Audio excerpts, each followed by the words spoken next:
Hola a todos, continuando con nuestro curso de nutrición y alto rendimiento, nutrición deportiva y alto rendimiento. Continuamos con lo que es la unidad 2, que es estrategias nutricionales para potenciar las adaptaciones al entrenamiento del atleta de alto rendimiento.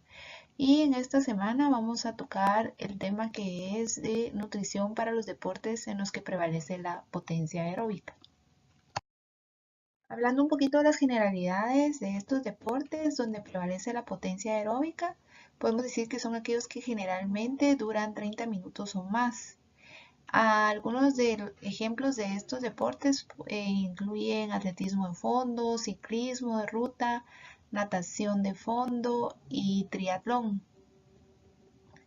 Lo que tenemos que recordar es un poquito lo de los sistemas energéticos, donde podemos decir que el sistema de fosfágenos y el de la glucólisis anaeróbica y la glucólisis aeróbica están activos durante ejercicios de resistencia, pero el sistema energético que predomina va a ser el aeróbico. Estos deportes van a depender en una gran parte de la capacidad aeróbica del atleta para proveer los nutrientes y el oxígeno a las células que están trabajando por periodos largos de tiempo. La glucólisis aeróbica y la oxidación de las grasas metabolizan la glucosa y los ácidos grasos respectivamente para generar energía y formar ATP. Algo que es bien importante es que el sistema aeróbico tiene casi una capacidad ilimitada para generar ATP. Sin embargo, si ustedes se recuerdan, la glucólisis aeróbica y la oxidación de grasas requieren una serie de reacciones químicas para generar esta energía o ATP. Y la velocidad a la que este ATP es generado es a lo que se le conoce como potencia aeróbica. Y esto es más lento comparado con los otros sistemas anaeróbicos. Em, los atletas de resistencia que están altamente entrenados van a tener una incrementada potencia aeróbica debido a que ya cuentan con adaptaciones metabólicas que ocurren en respuesta al ejercicio. Y me imagino que todo esto lo vieron en fisiología, pero para fin de recordatorio, estas adaptaciones metabólicas son, por ejemplo, el incremento de la concentración de mitocondrias en las fibras musculares, hay un mejor transporte de oxígeno a las células y al final hay una utilización más eficiente de lo que es el combustible o la energía. Continuando con las generalidades de este tipo de deportes, tenemos que saber que en estos deportes la fatiga ocurre típicamente como resultado de la depresión de glucógeno y la disminución de las concentraciones de glucosa. Hay que recordar que la glucosa no solo es esencial para la glucólisis aeróbica, que es el sistema energético predominante en este tipo de esfuerzos, sino que también es necesaria para metabolizar las grasas para producir energía a través de la oxidación de las grasas. Eh, cuando después ya, como habíamos hablado anteriormente, ya cuando han pasado 2 o 3 horas de ejercicio continuo, prácticamente las reservas de glucógeno se van a depletar y el atleta empezará a sentir una fatiga extrema. Eh, entonces, ¿qué le va a pasar? La intensidad del ejercicio no podrá sostenerse, por lo que eh, se reducirá dramáticamente mientras que el atleta va a percibir que está haciendo un mayor esfuerzo. Y esto se le conoce comúnmente como lo que no sé si ustedes lo han escuchado, hitting the wall, así se dice en inglés, y aquí típicamente se dice cruzando el muro. Entonces, aquí lo que pasa es que el atleta percibe esta fatiga extrema de la que hablamos y se le va a dificultar continuar con la actividad y en algunos casos ya no va a poder seguir. Como se darán cuenta, entonces nuestros esfuerzos, nuestras estrategias nutricionales van a tener que ser dirigidas a mejorar las reservas de glucógeno para que esto ocurra más tardíamente y que el atleta pueda preservar en mayor medida sus reservas de glucógeno hasta el final de la carrera y que en realidad esto no le pase en el punto en el que ya no pueda continuar dicha actividad. Empezando a conocer cuáles van a ser las estrategias nutricionales que vamos a utilizar con estos atletas. primero tenemos que hablar de lo que son las necesidades calóricas. Los atletas de resistencia lo que hacen es que realizan movimientos rítmicos y continuos a una intensidad relativamente alta. Por lo tanto, muchos o la mayoría de estos atletas requieren consumir altas cantidades de energía para que dicha energía sea suficiente para poder realizar estas altas cantidades de ejercicio continuo. Hoy hay un estudio en el que se encontró que las corredoras mujeres élite de eventos de fondo gastaban alrededor de 3.000 a 3.750 calorías. Y por ejemplo, también se encontró en este estudio que un ciclista podía necesitar hasta 6.000 calorías para poder realizar sus largos entrenamientos de ruta. Hablando, por ejemplo, del Tour de Francia, aquí los ciclistas también gastan alrededor de 6.000 calorías por día.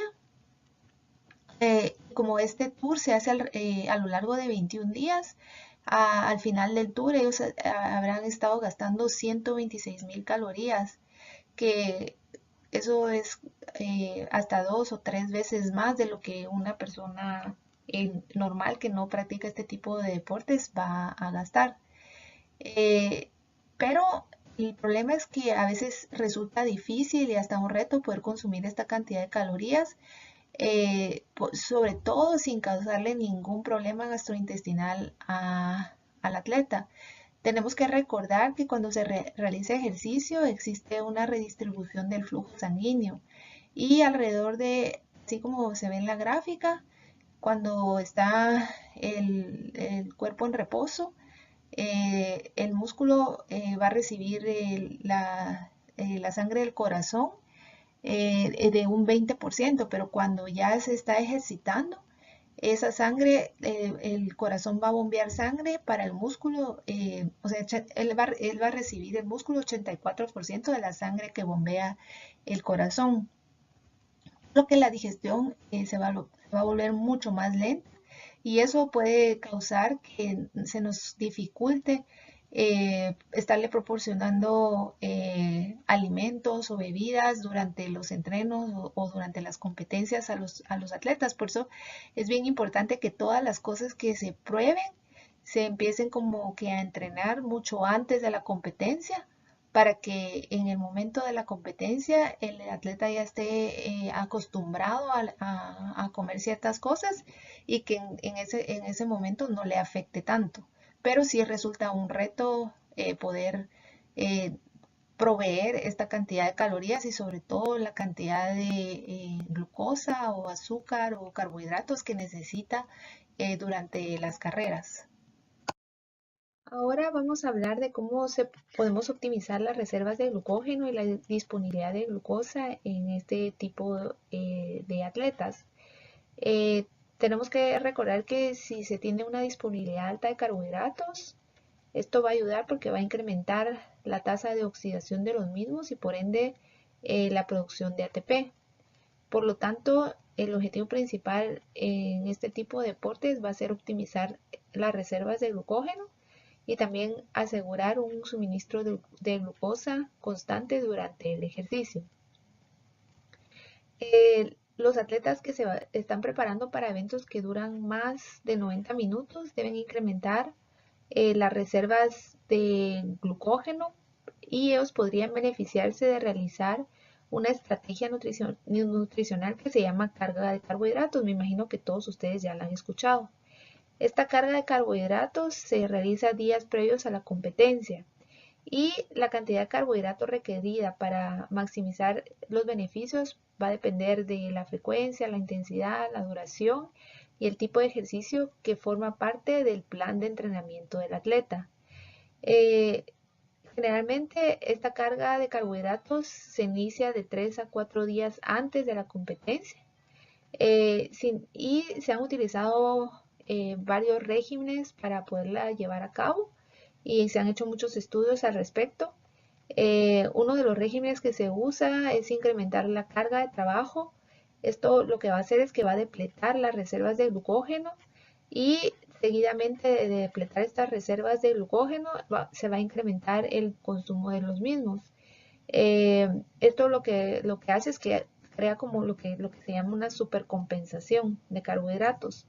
Pero en otros estudios se ha demostrado que con una simple reducción del volumen del entrenamiento por 3 o 4 días, mientras que simultáneamente se consume una dieta alta en carbohidratos, que es alrededor de 8 a 10 gramos por kilogramo por día, que esto se hace simultáneo, pero puede ser incluso solo un día o 3 días, de igual manera puede maximizar los niveles intramusculares de glucógeno.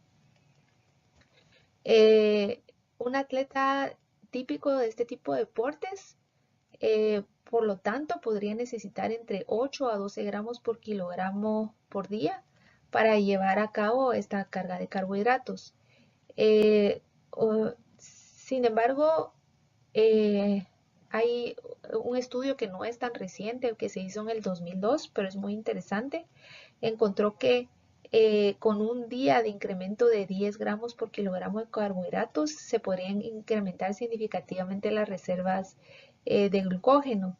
Aquí lo que se hizo es que a los atletas, porque eran atletas altamente entrenados, se les dio una carga de carbohidratos por 3 días consecutivos y al mismo tiempo no se les pidió que incrementaran su eh, actividad física, sino al contrario, solo se les pidió que no realizaran ningún tipo de actividad física en estos 3 días. Y lo que se vio es que los niveles de glucógeno previos a realizar la carga eran de 95 milimoles y después de solo un día de incrementar el consumo de carbohidratos había aumentado a 180 milimoles. La cantidad que ellos dieron fueron 10 gramos por kilogramo por día. Después lo que ellos observaron es que los atletas continuaron consumiendo 2 días más esta carga de carbohidratos, pero no hubo un incremento mayor de las reservas de glucógeno a lo que ya se había incrementado. Solo se mantuvieron. Entonces, esto lo que nos dice es que si por lo menos nosotros logramos incrementar un día la carga, el consumo de carbohidratos y hacer esta carga de carbohidratos, ya con eso vamos a lograr incrementar las reservas de glucógeno en el atleta. Y después también es importante coordinarse con el entrenador, porque en general, realmente los atletas cuando ya se acerca la competencia, incluso un día antes o 2 días antes, pues ya no hacen tanta actividad algunos atletas, pero esto siempre hay que verlo con el entrenador. Eh, pero realmente a la fecha no existe ninguna duda que este tipo de estrategia de carga de carbohidratos es efectiva, por lo que es importante siempre considerar llevarla a cabo en este tipo de atletas días antes de la competencia, especialmente si esta actividad nosotros sabemos que va a depletar significativamente las reservas de glucógeno, es decir, que va a durar más de 90 minutos. Hablando como tal de los carbohidratos que preceden al ejercicio, tienen que saber que una comida rica en carbohidratos que se hace de 3 a 4 horas antes de la competencia también beneficia el rendimiento de los atletas de resistencia porque ayuda a incrementar las reservas de glucógeno. Y algo que no les había mencionado es que el incremento en estas reservas de glucógeno podría incluso contribuir en un 2 a un 3% de la mejora en el rendimiento en eventos que duran más de 90 minutos. No se ha visto muchos beneficios o beneficios tan significativos en actividades de menos duración, pero también podrían obtener cierta mejora. La comida eh, que se consume a 4 horas antes del ejercicio debe tener una cantidad de carbohidratos que tiene que ser alrededor de 200 a 300 gramos o más específicamente de 1 a 4 gramos por kilogramo, y esta se tiene que hacer entre 1 a 4 horas previo a la competencia. Eh, Hay que poner un especial énfasis en la comida o las refacciones altas en carbohidratos previo a la competencia, sobre todo en atletas que no tuvieron un consumo adecuado de carbohidratos previo a la competencia, o aquellos que no pudieron tener una adecuada cantidad de descanso y recuperación. Por eso siempre es importante que nosotros también le preguntemos a los atletas las horas que duermen, si hacen siestas, porque esto es parte, no solo la comida es parte de la recuperación, sino el sueño es igual de importante. Algo que históricamente había pasado es que a los atletas se les recomendaba que no consumieran nada una hora antes de la competencia, sobre todo por una preocupación de que pudieran pasar o padecer de una hipoglicemia reactiva y esto que al final les pudiera afectar el rendimiento. Sin embargo, la evidencia en realidad sugiere que el consumo de carbohidratos una hora antes del ejercicio va a proveer más beneficios que un daño potencial. A pesar de que no va a proveer el mismo incremento en el rendimiento como sería consumir carbohidratos al menos 2 horas antes de la actividad. Si se recuerdan, entonces 4 horas antes, eh, como habíamos hablado en clases anteriores, no va a ser tan necesario utilizar carbohidratos con alto índice glicémico. Al contrario, si se recuerdan, los atletas se podrían beneficiar más con carbohidratos con bajo índice glicémico. Y a una hora antes de la competencia, se pueden utilizar carbohidratos que se digieren fácilmente, y como por ejemplo frutas, como bananos, incluso cereal con leche, arroz con leche, aunque también hay que tener un especial cuidado con la leche, porque a veces por los nervios de la competencia, esta incluso les puede causar algún malestar. Pero hay que recordar que también todo esto se tiene que probar antes y no dar ningún alimento nuevo el día de la competencia. También otros alimentos, por ejemplo, que podrían digerirse fácil son las barritas de granola, eh, entre otros. Ahora, hablando de los carbohidratos durante el ejercicio, podemos decir que los mismos van a proveer dos ventajas. Una va a ser metabólica y otra neurológica. La ventaja metabólica ocurre particularmente para ejercicios más largos de una hora, cuando las reservas de glucógeno y la disponibilidad de glucosa van disminuyendo. Y la ventaja neuromuscular puede ocurrir incluso para actividades de corta duración y muy intensas. Me imagino que se recuerdan de esta estrategia nutricional de la que hablamos en la semana pasada, donde se utilizaba enjuague con carbohidratos, y en este tipo de ejercicios de corta duración podría utilizarse la misma para simplemente estimular los receptores de la cavidad y obtener eh, beneficios. Ahora, si el ejercicio dura más de 2 horas, es esencial la ingestión de carbohidratos para proveer un adecuado combustible. Eh, los estudios recientes han sugerido que el rendimiento atlético puede mejorarse directamente con la cantidad de carbohidratos consumida. Y un ejemplo de esto es un estudio donde participaron 51 ciclistas y triatletas, los que completaron 2 horas de bicicleta a una intensidad moderada a alta, seguido de una prueba contrarreloj de 20 kilómetros. Aquí los investigadores le dieron a los atletas alrededor de 10 a 120 gramos de carbohidratos por cada hora de ejercicio. Y lo que ocurrió es que el rendimiento atlético incrementó en una manera de dosis dependiente, a una tasa de 60 a 80 carbohidratos por hora. Esta dosis dependiente era con la cantidad de carbohidratos consumido, es decir, que a mayor consumo era mayor la mejora. Eh, y una cosa bien importante es que la cantidad máxima de carbohidratos que puede ser digerida, absorbida y oxidada para producir ATP todavía está sujeta a investigación. Eh, Sin embargo, sí tenemos que recordar que la oxidación de carbohidratos está limitada a la tasa de la absorción intestinal, y la absorción de glucosa ocurre en el intestino corto vía el SGLT1, que es como esto es las siglas por su nombre en inglés, que es Sodium Glucose Linked Transporter. Entonces, este transportador eh, es dependiente de sodio. Eh, este transportador se va a saturar con la glucosa cuando ésta se consume a razón de 1 gramo por minuto o 60 gramos por hora. Por lo tanto, la mayoría de las investigaciones sugiere que los atletas de fondo pueden incrementar la absorción de carbohidratos y subsecuentemente su oxidación, consumiendo carbohidratos que dependen de diferentes transportadores para la misma. Por ejemplo, la glucosa, la sacarosa, la maltosa, maltodextrinas, oligosacáridos y la amilopectina son rápidamente absorbidos, mientras que la fructosa, galactosa y la amilosa son absorbidos más lentos. Entonces, aquí pueden ver en esta gráfica los diferentes transportadores. Si se dan cuenta, la glucosa y la galactosa usan el SGLT1, la fructosa usa el GLUT, que es el Glucose Transporter 5, y la glucosa, galactosa y fructosa usan el Glucose Transporter 2, ¿verdad? Que es el GLUT 2.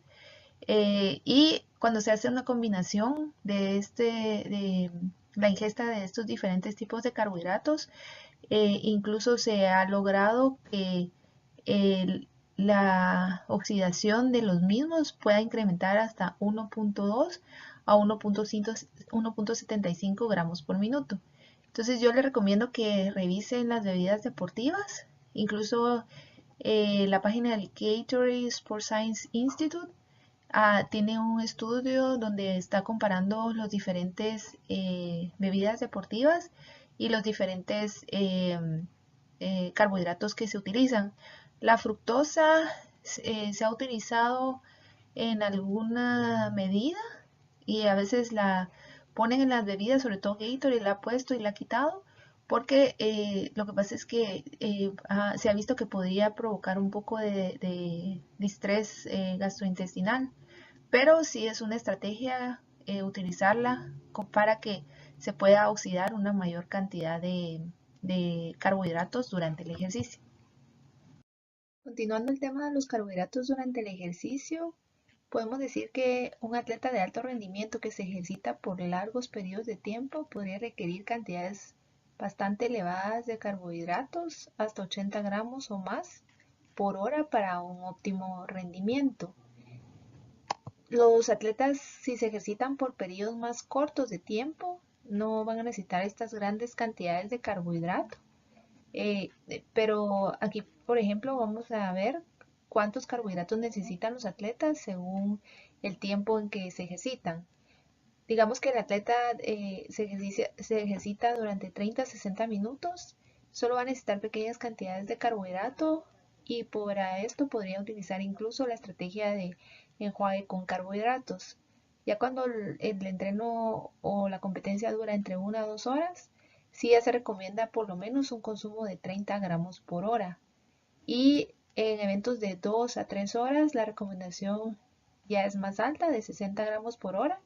Y ejercicios que duran 3 horas o más, se recomienda hasta 90 gramos por hora, que es una cantidad bastante significativa. Los eventos que duran 2 horas, para estos eventos la mayoría de formas de carbohidratos podrían ser consumidas en ejercicios de más de 2 horas a 3 horas. Los carbohidratos que son rápidamente oxidados son los más recomendados.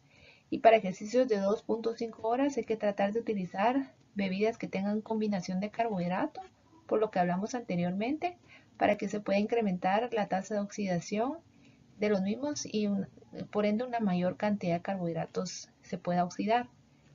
Recordemos que entonces la glucosa, la sacarosa, la maltosa, la maltodextrina y la amilopectina son rápidamente absorbidos y la fructosa, la galactosa y la amilosa son absorbidos más lentos, solo para que lo tengamos en mente.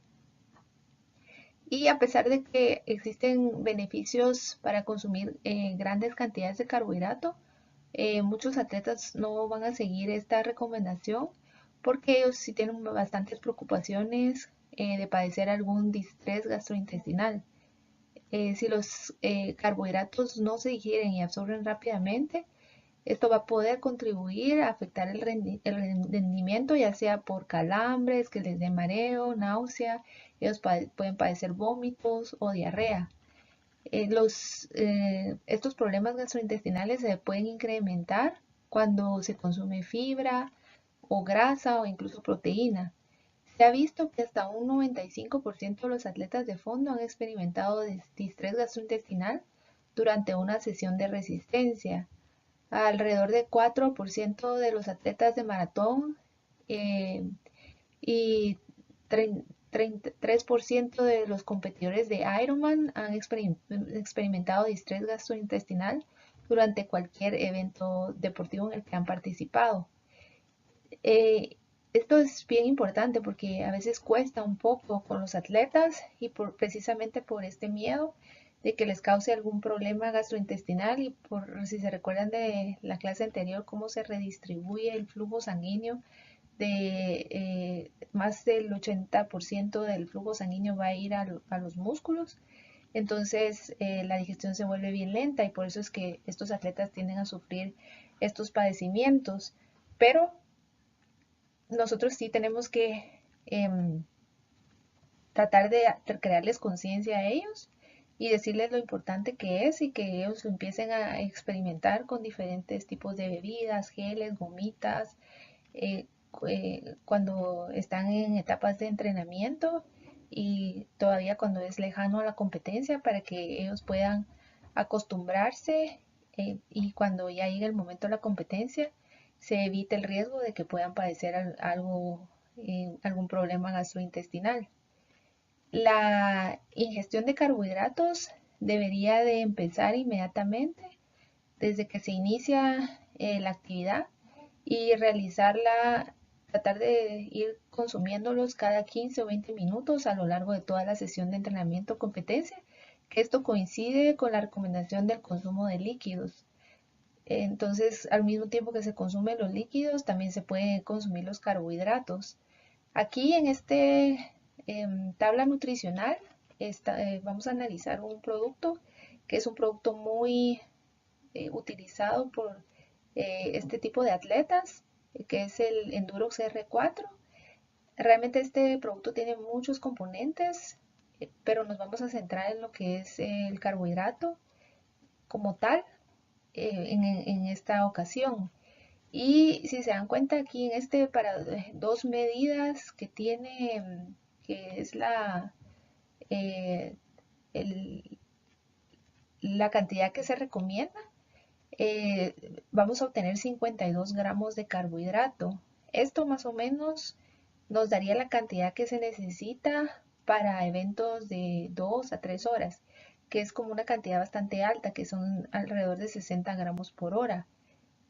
También otra cosa importante de esta etiqueta nutricional es que veamos los ingredientes y si se dan cuenta, este tiene una combinación de maltodextrina, fructosa y sacarosa. Entonces tiene dos carbohidratos de liberación, de oxidación rápida, que es la maltodextrina y la sacarosa, y uno de oxidación lenta, que es la fructosa. Entonces con esto vamos a lograr una mayor cantidad de carbohidratos oxidados a lo largo del entrenamiento. Pero igual este es un producto, pero al mismo tiempo los atletas tienden a consumir más que solo un producto, porque no solo por los problemas gastrointestinales, sino también porque se aburren un poco y ya cuando los eventos duran más de 3 horas, ni siquiera con este tipo de productos, a veces si uno les recomienda geles, eso a veces no lo toleran bien. Entonces se puede probar incluso con comida, como bananos, pasas, por ejemplo. La idea es siempre tratar de llegar a la cantidad de carbohidratos que ellos necesitan y ver de qué manera logramos la combinación perfecta para el atleta específico, porque siempre hay que individualizar cada caso. Lo que le funciona a uno no necesariamente le va a funcionar al otro y cada persona va a reaccionar diferente a los productos. Yo tengo, por ejemplo, un atleta que es de triatlón y él le recomendé que comiera gomitas de GU para complementar los carbohidratos que estaba consumiendo y no los toleró. Dijo que se había sentido mareado, alguno de los síntomas que les había mencionado acá. Entonces, no es cuestión de preocuparse porque no lo toleró, sino hay que probar otras estrategias para que él logre consumir la cantidad que necesita para los entrenamientos tan largos que tiene. Y así cada caso ustedes lo tienen que evaluar y probar cosas y ver hasta que encuentren como que la fórmula ideal para su atleta. Pasando ahora a hablar de lo que es el índice glicémico para mejorar la disponibilidad de glucógeno en este tipo de atletas. A los atletas de este tipo de eventos comúnmente se les recomienda que consuman carbohidratos de bajo índice glicémico antes del ejercicio para optimizar su rendimiento. Sin embargo, a pesar de ya 2 décadas de investigación y como se recuerdan lo que vimos en la clase de la semana pasada, aún no hay un consenso si en realidad el índice glicémico afectará o no el rendimiento. Yo personalmente siempre le recomiendo alimentos con bajo índice glicémico porque más allá del rendimiento, también se pueden beneficiar de este tipo de alimentos al evitar grandes elevaciones de azúcar en sangre y por ende grandes elevaciones de insulina que al final podrían predisponer a un mayor almacenamiento de glucosa en forma de grasa en los adipocitos. Ahora, si hablamos del consumo de grasas, algunos atletas de fondo también han adoptado el uso de dietas altas en grasa los días previos a la competencia. Esto para utilizar una estrategia que va a ayudar a incrementar las reservas de triglicéridos en el músculo y preservar el glucógeno. Pero con este tipo de prácticas en realidad sí se incrementa el almacén de triglicéridos en el músculo, pero no se ha comprobado que mejore el rendimiento e incluso los atletas persiguen más demandante el esfuerzo físico. De acuerdo a un estudio que hizo Burke en el 2016, él encontró que un consumo de una dieta alta en grasas aumentó la capacidad de oxidación de las mismas durante ejercicios intensos, pero se afectó la economía del ejercicio al negar el incremento en la capacidad aeróbica y una mejora del rendimiento en un evento real de fondo con atletas élite. Este estudio también lo mencionamos la semana pasada y ahorita vamos a hablar en más detalle del mismo y se los voy a agregar en el material de estudio para que ustedes lo puedan leer y puedan comprender más el por qué este tipo de estrategia no se debería de recomendar a ningún atleta de fondo, ya que en lugar de ayudarle a que mejore su rendimiento, podríamos promover una disminución del mismo. Entonces, ahorita vamos a hablar en detalle de este estudio. Hablando del estudio que mencioné en la diapositiva anterior, este es un estudio bastante completo. Se llevó a cabo en el Australian Institute of Sport y lo interesante de este estudio es que los investigadores pudieron controlar la mayor parte de variables en el mismo. Aquí había gente de nutricionistas que estaban encargadas de calcular las dietas, de verificar que los atletas consumieran las dietas que se les estaban proporcionando, cosa que cuando uno hace un estudio de este tipo y tiene que dar una intervención, un plan de alimentación a un atleta, es muy poco probable que el atleta lo vaya a cumplir a cabalidad. Sin embargo, en este caso, se puede decir que los atletas lograron cumplir con las dietas que se les mandaron. Entonces, sí es un estudio bastante controlado y bastante interesante. Aquí se obtuvieron 21 participantes y estos atletas eran de clase mundial y fueron seleccionados, se les seleccionaron de acuerdo porque ellos habían sido seleccionados al menos a uno de los mayores eventos del 2016. 7 de estos atletas eran campeones olímpicos y también campeones mundiales. Aquí lo que se logró es que este estudio se pudo llevar a cabo en 2 campamentos de entrenamiento, uno que se hizo en noviembre del 2015 y uno en enero del 2018. Y de estos 21 participantes, 8 atletas participaron en los 2 campamentos. Por eso es que al final se tuvo una muestra total de 29 atletas. Entonces, con esta muestra, lo que hicieron fue dividirlos en 3 grupos y en cada grupo habían 10 sujetos. Los 3 grupos consistieron en los siguientes. El primero era el grupo que tuvo una dieta con alta disponibilidad de carbohidratos. En este se proporcionó una dieta que tenía entre 60 a 65% de carbohidrato, 15 a 20% de proteína y 20% de grasa. Luego Estaba el que tenía una disponibilidad periodizada de carbohidratos y este tenía la misma composición de la dieta anterior, pero los carbohidratos eran distribuidos diferente entre los días y las sesiones de entreno.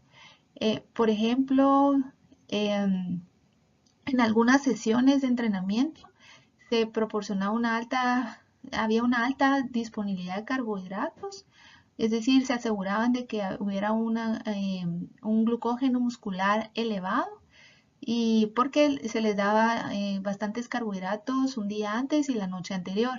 Y también se les proporcionaba carbohidratos durante la sesión. Y en otras sesiones se quería que los atletas tuvieran una baja disponibilidad de carbohidratos. Entonces, para lograr esto, se les pedía a los atletas que no comieran en la noche y luego también se retrasaba el consumo de carbohidratos. En esta luego estaba el otro grupo, que eran los que estaban en la dieta con bajos carbohidratos y que era alta en grasa. Aquí, si se dan cuenta, el porcentaje de grasa sí era bastante alto, 75-80%. Las proteínas aportaban entre 15 a 20% y los carbohidratos solo se les daban 50 gramos de carbohidrato por día. Si observamos los resultados más sobresalientes de este estudio, vemos que aquí hubo un cambio en la utilización de sustratos. Lo que se observó es que los atletas que consumieron más grasas aumentaron más la oxidación de las mismas que los que consumieron carbohidratos. Y también hubo un cambio en el costo del oxígeno para poder realizar el ejercicio. Este siempre ha sido tan bien evidente que hay un incremento en el costo de oxígeno para producir ATP de las grasas versus la oxidación de carbohidratos. Sin embargo, esto es algo como que no se ha tenido en mente a la hora de realizar como este tipo de intervenciones de dar más grasas a los atletas.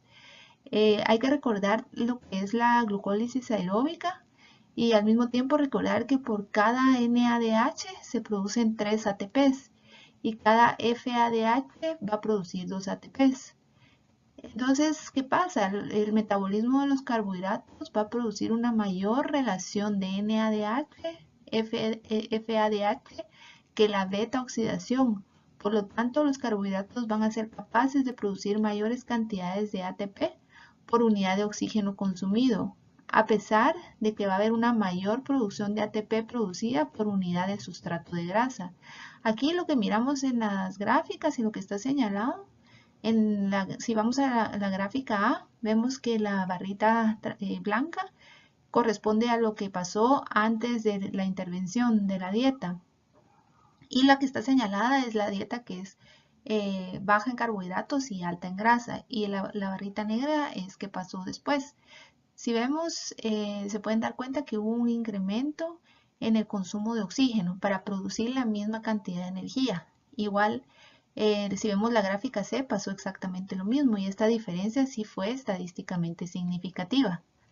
Entonces, podemos decir que no es tan eficiente que para los atletas, tener mayor cantidad de grasa para producir energía porque tienen que utilizar más oxígeno para este propósito. Otro resultado muy importante y donde vemos que el rendimiento sí empeora utilizando una dieta alta en grasas es con este resultado. Aquí lo que miramos son los tiempos y si nos damos cuenta, también es la barrita blanca es antes de la intervención y la barrita negra es después de la intervención. Y con la dieta alta en carbohidratos y la dieta con carbohidratos periodizados, los grupos, ¿verdad? Completaron la carrera en el post, después de haber hecho esta intervención, más rápido que lo que lo hicieron al inicio. Y se mostró que había un 6.6% de mejora con la dieta alta en carbohidrato y un 5.3% de mejora con la dieta periodizada en carbohidrato, después de estas 3 semanas de intervención de la dieta y el entrenamiento. Ahora, lo que pasó y es la que está señalada con la dieta baja en carbohidratos, es que no hubo una diferencia significativa entre los tiempos, pero sí empeoró el tiempo con relación de lo que había pasado, el tiempo que tuvieron antes de hacer la dieta los atletas y después de hacer la dieta. Y en realidad hubo un empeoramiento de 1.6% del rendimiento. Y si lo comparamos, por ejemplo, con la dieta que es priorizada en carbohidratos, donde hubo hasta una mejora en un 5.3, podríamos decir que estamos como entorpeciendo el rendimiento en un 8.5%. Entonces, aquí es donde nosotros nos damos cuenta de cuando querramos dar una intervención a un atleta o el atleta quiere hacer un plan de alimentación con alta grasa. Y se lo digo porque a mí me ha pasado y hay atletas de triatlón o de ciclismo de ruta que quisieran hacer este tipo de dietas. Nosotros siempre tenemos, como nosotros tenemos la ciencia basada en evidencia, tenemos que hablar de este tipo de estudios para poderles contar a ellos que si su objetivo principal es mejorar tiempos, mejorar su rendimiento, entonces no se tienen que someter a este tipo de dietas porque ya está comprobado científicamente que pueden empeorar sus tiempos y que el rendimiento se puede ver disminuido. Entonces, siempre tengan presente este tipo de estudios y como les mencioné anteriormente, les recomiendo que lo lean y vamos a hacer en el foro, vamos a poner datos de este estudio para que podamos discutir y ustedes pueden dar sus opiniones acerca del mismo. Pasando a hablar a otro tema y muy importante es cómo vamos a lograr mantener el estado de hidratación óptimo en estos atletas. Realmente el objetivo de la hidratación durante el ejercicio es evitar una deshidratación significativa. Al decir significativa, nosotros tenemos que saber que siempre van a haber pérdidas de líquidos durante el entreno, pero nuestro deber es que tratar de que el atleta no pierda más de 2 o 3% del peso, de su peso al terminar el entreno, y porque sabemos que este peso perdido va a ser el agua que perdió en forma de sudor. Para lograr esto, es muy importante que los atletas inicien los entrenos hidratados o bien hidratados. Nosotros en el Comité Olímpico y CDAG lo que hacemos es que tenemos un refractómetro y con esto medimos la densidad urinaria y una forma que es una forma de saber el estado de hidratación del atleta. También otra forma de hacerlo es ver el color de la orina y hay una escala de colores que ya está validada para decir que es bastante precisa. Sin embargo, obviamente va a ser un poco bastante más exacto medirlo con este aparato que se llama refractómetro.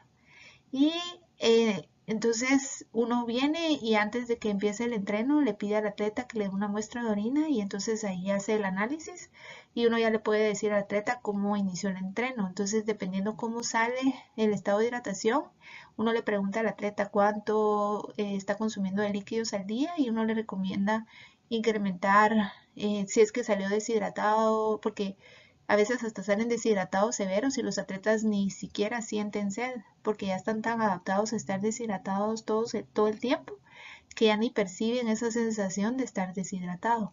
Entonces uno hace las modificaciones con respecto a lo que ellos actualmente están haciendo y en los siguientes entrenos uno sigue monitorizando esto para hasta lograr de que el atleta un día ya llegue bien hidratado y que entonces él ya sepa cuánto líquido es lo que él tiene que tomar para este propósito. El Colegio Americano de Medicina del Deporte, por sus siglas en inglés, que es ACSM, que le decimos ACSM, recomienda que los atletas sigan un régimen de hidratación individualizado para asegurar una adecuada hidratación previo al ejercicio.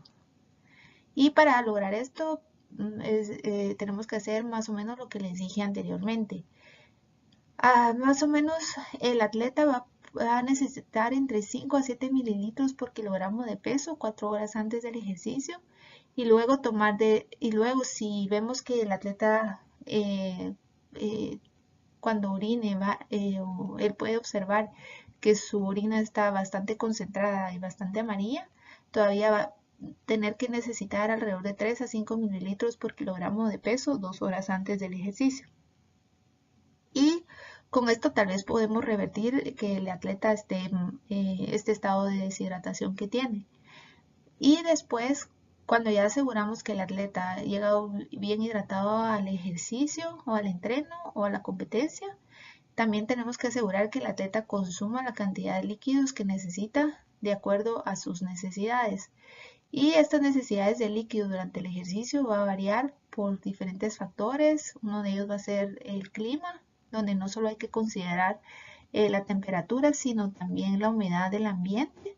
Y a veces es hasta más importante la humedad del ambiente porque lo que ocurre cuando la humedad es bastante alta es que el atleta empieza a sudar más, y la razón de esto es porque la humedad no deja que el sudor se evapore. Entonces el cuerpo percibe como que no se está enfriando, porque para que el cuerpo se enfríe realmente se necesita que haya una evaporación del sudor, y como esto no sucede, el cuerpo empieza a producir más sudor, más sudor, más sudor para lograr esto. Entonces es más fácil que el atleta se vaya a deshidratar en estos ambientes o incluso que pueda sufrir un golpe de calor. Otra cosa que es determinante para saber cuánto el atleta va a necesitar durante el entreno es el índice de sudoración, y este ya está determinado genéticamente por la cantidad de glándulas sudoríparas que cada atleta tiene.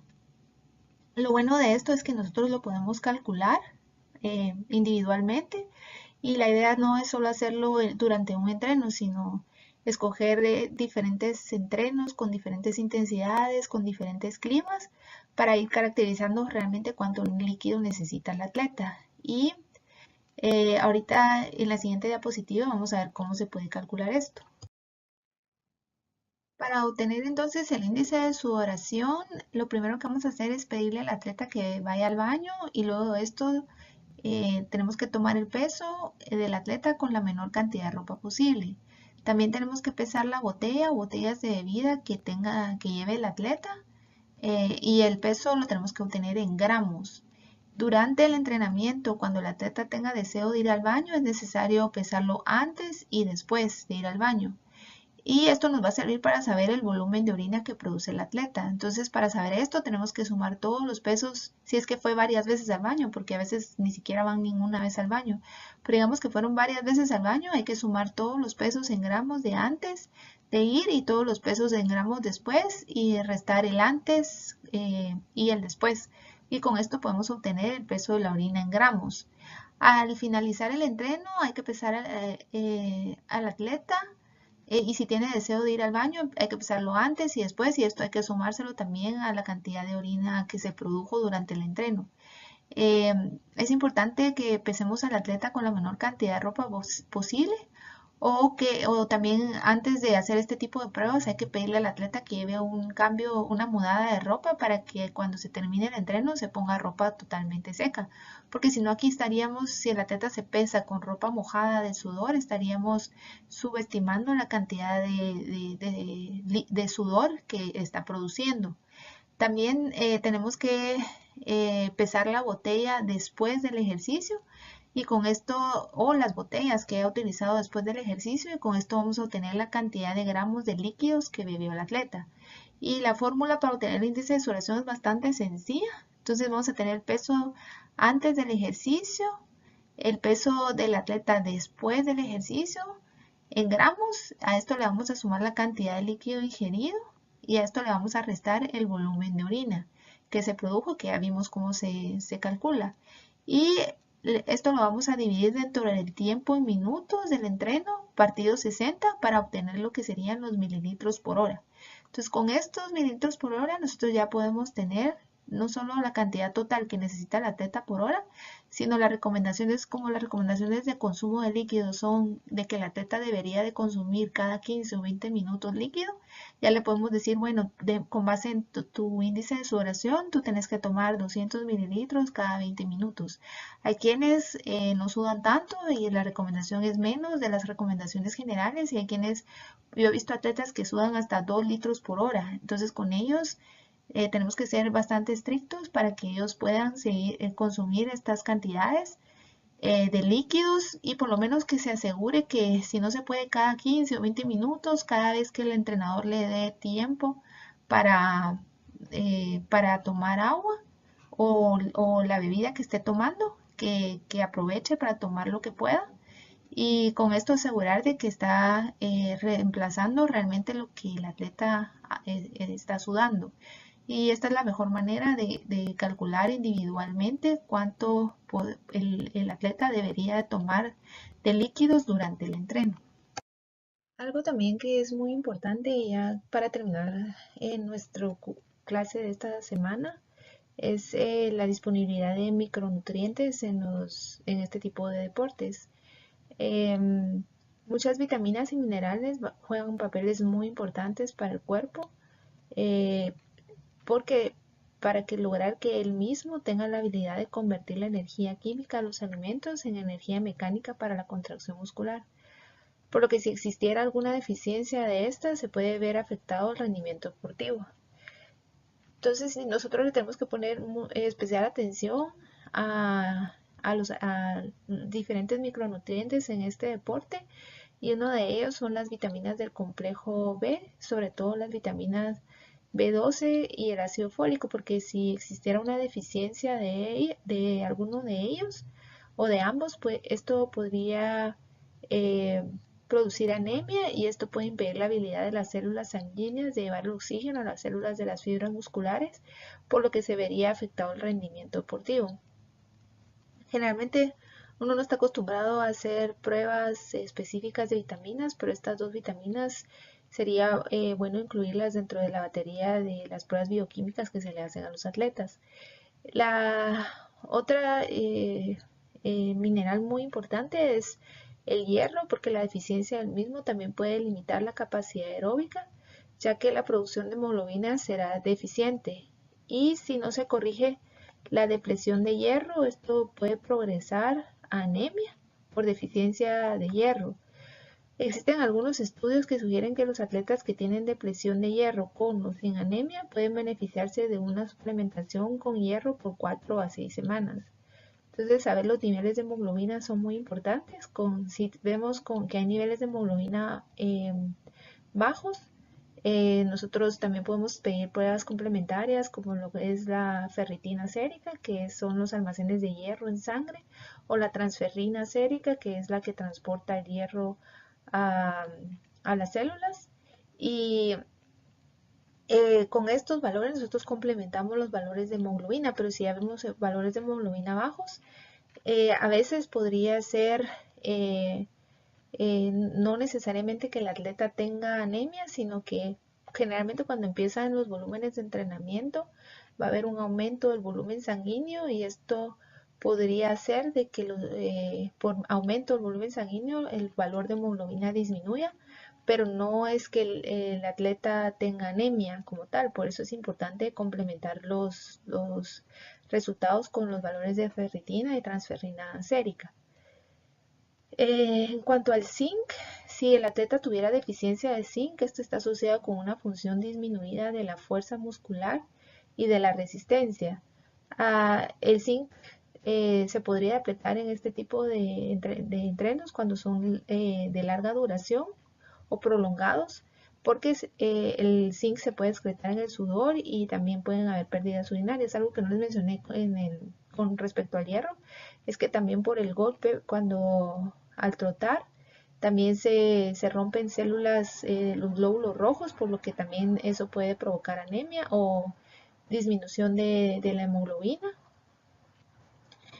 Para el zinc, no es necesaria la suplementación con zinc, a menos que no se pueda obtener suficiente de la dieta, porque sí es importante evitar un exceso de este mineral, porque esto podría resultar en una disminución de los niveles de colesterol HDL, y también puede interferir con la absorción normal del hierro y del cobre. Los atletas de fondo también podrían tener requerimientos incrementados de vitamina E. Hay algunos estudios preliminares que sugieren que los antioxidantes como la vitamina E podrían reducir la peroxidación lipídica durante ejercicios de fondo, y esto podría disminuir a la vez el daño en el ADN.